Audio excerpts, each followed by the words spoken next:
પ્રયાસો થાય છે, જોડવા માટેના પ્રયાસો થાય છે, અમને ધમકીઓ મળે છે, જેલની ધમકીઓ આપવામાં આવે છે, તમે જોડાઈ જાઓ અને નહીં જોડાશો તો જેલમાં જવું પડશે। ત્યારે ભાજપના નેતાઓને પણ કહેવા માંગીએ છીએ, અમે ભાજપમાં જોડાવા વાળા નેતા નથી, અમે ભાજપને તોડવા વાળા નેતા છે, ભાજપ સામે લડવા વાળા નેતા છે। તમે જોયું હશે દેશના વડાપ્રધાન 30 અને 31 ઓક્ટોબરે મારા જિલ્લામાં કેવડિયા આવ્યા, 2 દિવસના કાર્યક્રમો કર્યા અને ફરી દેશના વડાપ્રધાનને 15મી નવેમ્બરે મારા ડેડિયાપાડામાં આવવું પડ્યું। આ તમારી ને અમારી બધાની તાકાત છે કે 15 દિવસે એમને આટા મારવા પડે છે, 15 દિવસે એમને ડેડિયાપાડામાં આટા મારવા પડે।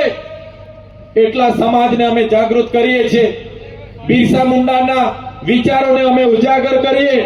એમની પ્રતિમાઓ અમે જ્યારે મૂકતા હતા, ભાજપના કેટલાક સાંસદો, ધારાસભ્યોએ, આરએસએસના લોકોએ અમારો ખૂબ વિરોધ કર્યો કે આ બિરસા મુંડાના વિચારોને કેમ ઉજાગર કરે છે। બિરસા મુંડા અહીંયાની પ્રતિમા એમને સ્થાપવાની નહીં। અને સાથીઓ તમે જોઈ લો, જોગાનું જોગ દેશના વડાપ્રધાને ડેડિયાપાડા આવીને અમે પોતાએ સ્થાપેલી પ્રતિમાને ફૂલ અર્પણ કરવા પડે છે। આ તમારી ને અમારી તાકાત છે કે આજે આદિવાસી સમાજ, એસટી સમાજ, ઓબીસી સમાજ, એસસી સમાજ અને આજે જાગી ગયો છે, અધિકારોની વાત કરે એટલે આજે વડાપ્રધાનને પણ અહીંયા આવીને બિરસા મુંડા જયંતિ ઉજવવી પડે છે। તમે જોયું હશે કે આ સરકારના મંત્રી તંત્રીઓને 5 વર્ષ મંત્રી નથી રહેવા દેવા પડ્યા। કેમ? કેમ કે આજે આપણે જાગૃત કર્યા છે, લોકો જવાબ માંગે છે, કામ માંગે છે, ત્યારે નારાજગી ખાટવા માટે આ ભાજપના લોકોએ મંત્રીમંડળ બદલી નાખ્યું। એમણે કીધું કે આ મંત્રીમંડળથી બધા નારાજ છે, નવા મંત્રીઓને લઈ આવો।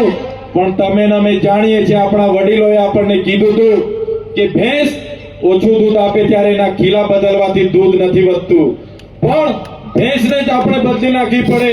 ત્યારે આ સરકારને હું કહેવા માંગુ છું, તમારા મંત્રી બદલવાથી અમારો ઉદ્ધાર નથી થવાનો। 2027માં અમે સરકાર બદલી નાખીશું। તમે જોઈ લો, અમે સરકાર સામે લડી એટલે અમારા પર કેસ થાય, મીડિયા વાળા એમનું છાપે એમના પર કેસ થાય, વિરોધ પક્ષના ધારાસભ્યને દબાવવાની વાતો થાય, મને પણ જેલમાં નાખી દેવામાં આવ્યો। સામાન્ય બાબત હતી, ટેબલ પર મામલતદાર જામીન આપે, એની જગ્યા મને સેશન કોર્ટમાં લઈ જવામાં આવ્યો, ડરાવવામાં આવ્યો, ધમકાવવામાં આવ્યો, પણ હું ડર્યો નહીં।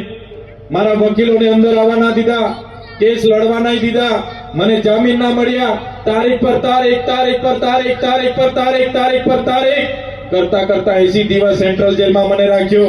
યાતનાઓ વેઠવાવી મને, મારી પરિવારે પીડા વેઠી, મારા કાર્યકરે દુઃખ વેઠ્યું, છતાં એ લોકોની જે અરમાન હતા કે 2 વર્ષ સુધી નીકળવા નહીં દે, પણ તમારા બધાના આશીર્વાદથી 80 દિવસની છૂટીને હું આજે તમારી વચ્ચે આવેલો છું। તમારી બધાની પ્રાર્થના હશે, દુઆ હશે, તમે બધા મારી ચિંતા કરતા હશો અને એ ચિંતાના લીધે ઉપરવાળાએ જોયું, કુદરતે જોયું અને 80 દિવસ બાદ મેં છૂટીને આવ્યો। પણ સાથીઓ, આ ભાજપની સરકારની નીતિઓ જુઓ, સરકારના દબાણથી, ભાજપના નેતાઓના દબાણથી ત્યાંની પોલીસ દ્વારા ખોટું સોગંદનામું રજૂ કરવામાં આવ્યું। કહેવામાં આવ્યું કે આ ચૈતર વસાવાને અંબાજીથી ઉમરગામથી બહાર રાખવો પડશે, એમને હદપાર કરવો પડશે રાજ્યમાંથી, અને મને નામદાર હાઈકોર્ટ દ્વારા ડેડિયાપાડામાંથી આજે હદપાર કરવામાં આવ્યો છે। મારી હદમાં હું પ્રવેશ નથી કરી શકતો। જે લોકોએ મને વિધાનસભામાં 1 લાખથી પણ વધારે મત આપીને ધારાસભ્ય બનાવ્યો, ત્યાં મારું કાર્યાલય છે, ત્યાં મારું ગામ છે, મારું ઘર છે, મારો પરિવાર રહે છે, પણ આ ભાજપ સરકારની તમે નીતિ જોઈ લો। એ લોકોની વચ્ચે મારે નહીં જવાનું, અને હું જાઉં એટલે ફરી મને જેલ થાય।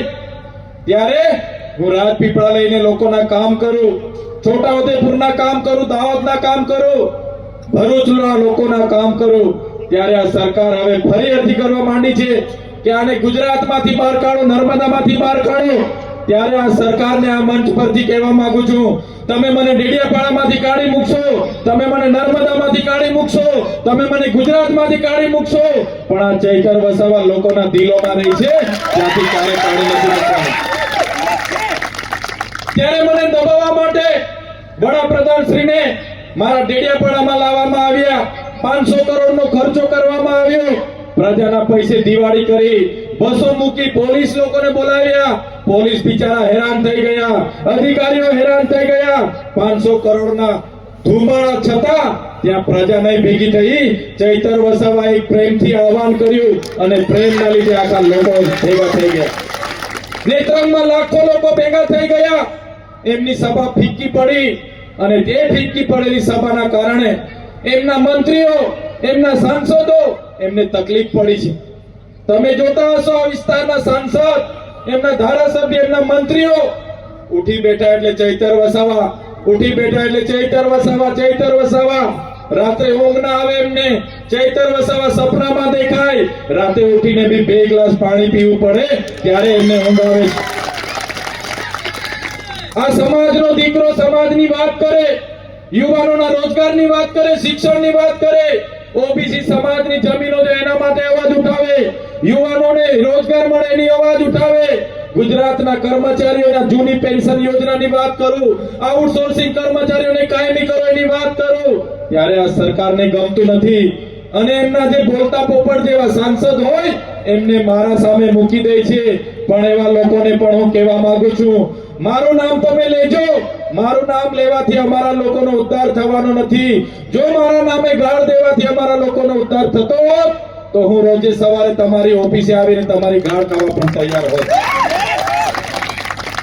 ત્યારે આ જે વિચારધારા છે, આ જે આમ આદમી પાર્ટી છે, એ આજે ગુજરાતમાં લડી રહી છે. ત્યારે અમને અટકાવવા માટે આજે જ્યાં પણ અમારો પ્રોગ્રામ હોય તાત્કાલિક એમના પ્રોગ્રામ સામે રાખી દે છે. થોડા દિવસ પહેલા મારે નસવાડીમાં પ્રોગ્રામ હતો, મેં જાહેરાત કરી, બીજા દિવસે એમણે સામે પ્રોગ્રામ રાખી દીધો. થોડા દિવસ પછી મેં સંકેડામાં પ્રોગ્રામ રાખ્યો, મારા પ્રોગ્રામની જાણ થતા એમણે સામે બીજો પ્રોગ્રામ રાખી દીધો. આજે મારો ધરમપુરમાં પ્રોગ્રામ હતો, મેં અઠવાડિયાથી જાણ કરી અને મારા પ્રોગ્રામની સામે એમણે બીજો પ્રોગ્રામ રાખી દીધો. આજે આ પ્રોગ્રામમાં હજારોની મેદની આવવાની હતી. આ લોકોએ ડરાવ્યા, ધમકાવ્યા, તમને અમારા સરકારના પૈસા નહીં આપીએ, આવાસ નહીં આપીએ, રોજગાર નહીં આપીએ, રોડ નહીં થશે, લાઈટ કાપી જશું, એવી ધમકીઓ આપીને આપણા લોકોને અટકાવવામાં આવ્યા છે. પણ સાથીઓ, આ ક્રાંતિની લડાઈ, આ વિચારધારાની લડાઈ આવા નેતાઓથી, એમના અધિકારીઓથી, એમના તંત્રથી રોકાઈ નથી, આવનારા દિવસોમાં પણ રોકાવાની નથી. એનાથી વધારે તાકાતથી આપણે બધા લડવાનું છે. ત્યારે સાથીઓ, આજની મીટિંગમાં ઘણો લાંબો સમય થયો છે, વધારે વાત મારે કરવાની નથી, પણ આજના આ મંચ પરથી તમને આહવાન કરું છું, તમારામાંથી યુવાનો તૈયાર થઈ જાઓ. ક્યાં સુધી તમે બીજાને સત્તામાં લાવશો?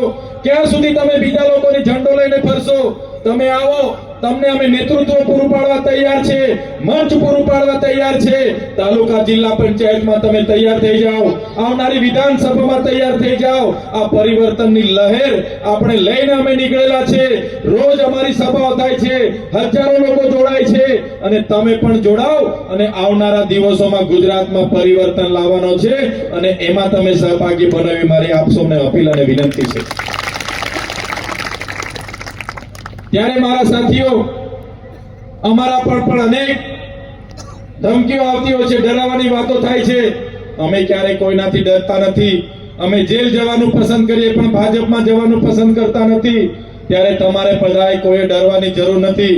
વધારે વિશેષ વાત હું નથી કહેતો, પણ જે પણ સમસ્યાઓ છે એની દવા માત્ર ને માત્ર આમ આદમી પાર્ટી છે.